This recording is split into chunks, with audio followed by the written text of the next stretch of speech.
हम सभी ने यह सुना है कि मेहनत का फल मीठा होता है, लेकिन क्या आपने कभी सोचा है कि मेहनत कब रंग लाती है?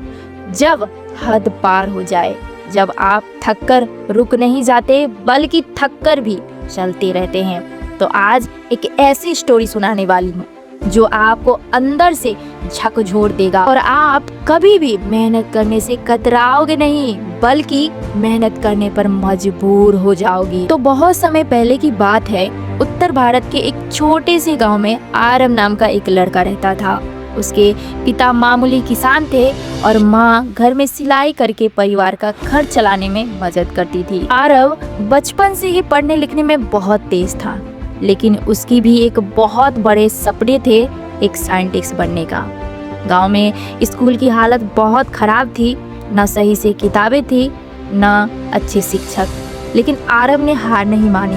वह खेत में दिन में अपने पिता की मदद करता और रात को मिट्टी के तेल के दिए के नीचे बैठकर पढ़ता। कभी कभी जब दिया खत्म हो जाता तो वह चांदनी में बैठ कर पढ़ता। गांव के लोग उस पे हंसते थे, कहते थे यह लड़का तो पागल हो गया है, चांद की रोशनी में भी कोई पढ़ता है क्या?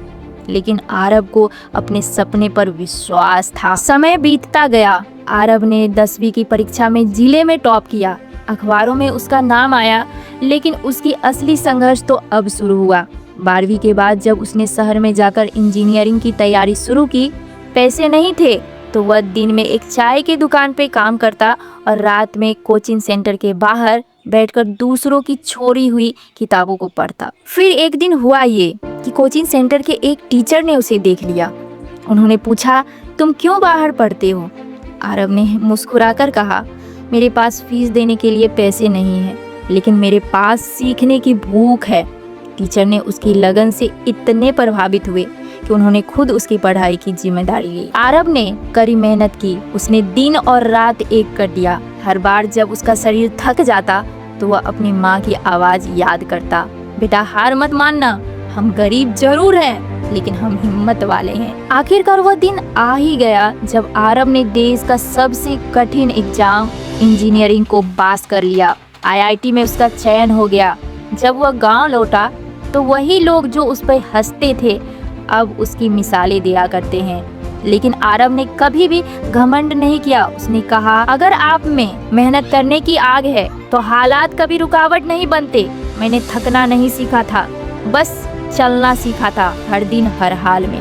आज आरव एक सफल साइंटिस्ट है और अपने गांव में एक निःशुल्क पुस्तकालय चला रहा है, ताकि कोई बच्चा सिर्फ इसलिए ना रुके क्योंकि उसके पास कोई साधन नहीं है।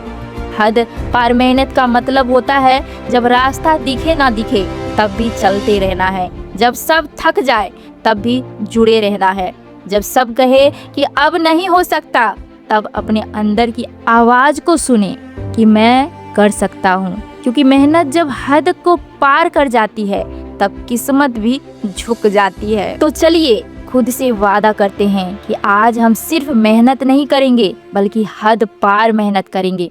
रुकेंगे नहीं, झुकेंगे नहीं जब तक मंजिल को पा नहीं लेते।